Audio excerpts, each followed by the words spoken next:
Hi friends, please subscribe to Amravati Media and press the bell icon for more latest updates. ఈ కుంపట్లతో కూటమి కాపురం ఎంతకాలం? టీడీపీకి ఒకప్పుడు గట్టి మద్దతుదారులుగా ఉన్న కొంతమంది మేధావులు ప్రభుత్వ తీరుపై పెదవి విరవడమే కాకుండా ప్రభుత్వం ఐసీయూలో ఉందని కామెంట్ చేస్తున్నారు. ఒంగోలులో టీడీపీ ఎమ్మెల్యే దామచర్ల జనార్దన్, మాజీ మంత్రి జనసేన నేత బాలినేని శ్రీనివాసులరెడ్డి మధ్య ఆరోపణల పర్వం, విజయవాడలో టీడీపీకే చెందిన డైరీ చైర్మన్ చలసాని ఆంజనేయులతో బలవంతపు రాజీనామా చేయించడం తాజా ఉదాహరణలుగా చెప్పుకోవచ్చు. కొద్ది రోజుల క్రితం కృష్ణా జిల్లా సహకార పాల ఉత్పత్తుల సంఘం విజయ డైరీ చైర్మన్గా చలసాని ఆంజనేయులు మరోసారి ఎన్నికయ్యారు. ఏకగ్రీవంగా జరిగిన ఈ ఎన్నిక ముఖ్యమంత్రి చంద్రబాబు నాయుడు, కీలక మంత్రి లోకేష్లకు నచ్చలేదేమో తెలియదు. కేబినెట్ సమావేశం జరుగుతుండగానే ఇద్దరు మంత్రులు హుటాహుటిన డైరీ ఆఫీస్కి వెళ్లి ఆంజనేయులు రాజీనామా చేయాలని కోరారు. చంద్రబాబు పంపకపోతే వారు ఎందుకు వస్తారన్నది టీడీపీ వర్గాలలో ఉన్న టాక్. ఉమ్మడి కృష్ణా జిల్లాకు చెందిన మంత్రులు కొల్లు రవీంద్ర, కొలుసు పార్థసారథి, ఒకరిద్దరు ఎమ్మెల్యేలు వెంటనే రంగంలో దిగి డైరీ కార్యాలయానికి వెళ్లి ఆంజనేయులను బెదిరించారట. రాజీనామాకు ఆయన సుముఖంగా లేరు.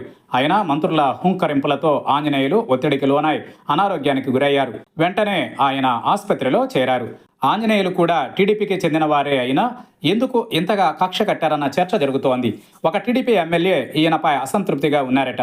ఆయన అలిగారట. దాంతో ఆయనను బుజ్జగించడానికి గాను ఆంజనేయులతో రాజీనామా చేయించాలని అధిష్టానం భావించిందట. అయితే చంద్రబాబు కుటుంబానికి చెందిన పాల కంపెనీకి లాభం చేకూర్చడానికే చలసానితో రాజీనామా చేయించారని వైఎస్ఆర్సీపీ ఆరోపించింది.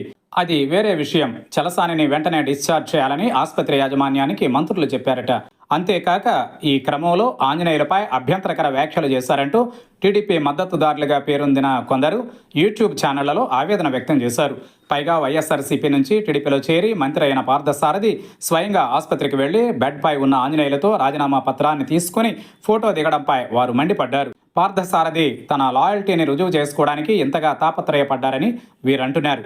తిరువూరు ఎమ్మెల్యే కొలికపూడి శ్రీనివాసరావు పార్టీకి వ్యతిరేకంగా అన్ని ఆరోపణలు చేసినా మరికొందరు ఎమ్మెల్యేలు ఇష్టారీతిన వ్యవహరిస్తున్నా వారిపై ఎందుకు చర్య తీసుకోవడం లేదని టీడీపీ మద్దతుదారులు ప్రశ్నిస్తున్నారు. ఈ సందర్భంగా ఒక ఘట్టం గుర్తుకు వస్తుంది. 1995లో పార్టీని చంద్రబాబు కైవసం చేసుకున్న సందర్భంలో ఆనాటి ముఖ్యమంత్రి ఎన్టీ రామారావు అనారోగ్యానికి గురయ్యారు. అప్పటి గవర్నర్ కృష్ణకాంత్ ఆసుపత్రికి వెళ్లి ఎన్టీఆర్ నుంచి రాజీనామా పత్రం తీసుకున్నారని చెబుతారు. సరిగ్గా అదే రీతిలో టీడీపీ నాయకత్వం ఇప్పుడు వ్యవహరించిందన్నమాట. కాగా ప్రొద్దుటూరు ఎమ్మెల్యే వరదరాజులరెడ్డి ప్రభుత్వంలో సాగుతున్న అవినీతిపై తీవ్ర ఆరోపణలు చేశారు. తిరువూరు ఎమ్మెల్యే కొలికపూడి శ్రీనివాసరావు ఇప్పటికి పలుమార్లు ఎంపీ కేశినేని చిన్ని వర్గానికి చెందిన కొందరు సాగిస్తున్న గంజాయి, ఇసుక మాఫియాలపై ఓపెన్గానే మాట్లాడారు. తాజాగా జనసేన నేత బాలినేని శ్రీనివాసరెడ్డి ఒంగోలు టీడీపీ ఎమ్మెల్యే దామచర్ల జనార్దన్పై సంచలన ఆరోపణలు చేశారు. మద్యం, ఇసుక, గ్రావెల్ మాఫియాలలో దామచర్లకు వాటాలు ఉన్నాయని, రేషన్ బియ్యం మాఫియా నుంచి నెలకు 25 లక్షలు వసూలు చేస్తున్నారని, పోలీస్ స్టేషన్ అడ్డాగానే దందాలు సాగిస్తున్నారని కూడా బాలినేని అన్నారు. దీనికి ప్రతిగా దామచర్ల కూడా బాలినేనిపై పలు ఆరోపణలు చేశారు. బాలినేని పార్టీ మారకపోతే బాలినేని, ఆయన కుమారుడు ఈ పార్టీకి జైలులో ఉండేవారని కూడా ఆయన పేర్కొన్నారు. ఈ విషయాలు చూస్తే ఏం అర్థమవుతుంది? ప్రభుత్వంలోనూ అలాగే అధికార కూటమి ఎమ్మెల్యేలు చేస్తున్న అరాచకాలకు అడ్డు ఆపు లేకుండా పోయిందనే కదా.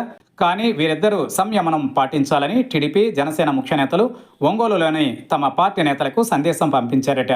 అంతే తప్ప ఇరువురు చేసుకున్న ఆరోపణలపై విచారణ చేయించి చర్యలు తీసుకోవడానికి ప్రభుత్వం రెడీగా లేదన్నమాట. అవినీతిని కాపాడడం అంటే ఇది కదా అన్నది ప్రజల భావన. దీనిని కప్పిపుచ్చుకోవడానికి 3 పార్టీల సంయుక్త ప్రకటన ఒకటి విడుదల చేశారు. మనలో మనం విమర్శలు చేసుకోవద్దని సలహా ఇచ్చారు. అంతే తప్ప అక్రమాలకు పాల్పడితే కఠినంగా వ్యవహరిస్తామని హెచ్చరించలేదు. పనిలో పనిగా సోషల్ మీడియాలో కూటమి, మిత్రపక్షాలలో విభేదాలు సృష్టించడానికి వైఎస్ఆర్సీపీ కుట్రలు చేస్తోందని పిచ్చి ఆరోపణ చేశారు. ఈ మధ్య ఒక సినిమాకు సంబంధించి టీడీపీ, జనసేనల అభిమానులు పరస్పరం తీవ్ర విమర్శలు చేసుకున్నారట. కొందరైతే దూషణలకు దిగారట. వాటిని వైఎస్ఆర్సీపీ అంటకట్టి తప్పించుకోవాలని చూస్తే ఎవరు నమ్ముతారు? కాగా రాష్ట్రంలో జరుగుతున్న అధ్వాన పాలనను, అవినీతిని ప్రశ్నించని ఉప ముఖ్యమంత్రి పవన్ కళ్యాణ్ వైఎస్ఆర్సీపీపై కొత్త ఆరోపణ చేశారు.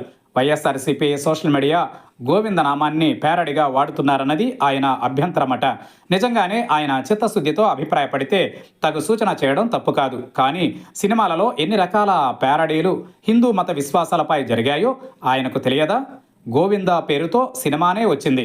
గతంలో ఎన్టీఆర్ ఒక సినిమాలో గోవింద అంటూ ఒక బాబాపై పాట కట్టారే. ఇలా ఎన్నో సన్నివేశాలు సినిమాలలో ఉన్నాయి. వాటి గురించి ఏమంటారో తెలియదు. మంత్రి లోకేష్ కూడా గతంలో వైఎస్ఆర్సీపీకి వ్యతిరేకంగా గోవిందా అంటూ నినాదాలు చేసిన వీడియోలు కూడా చక్కర్లు తిరుగుతున్నాయి. అలాగే పవన్ కళ్యాణ్ సినిమాలో ఒక పాటను కూడా చూపుతున్నారు. అందుకే ఏదైనా విమర్శ చేయాలనుకుంటే ముందు వెనక ఆలోచించాలని అంటారు.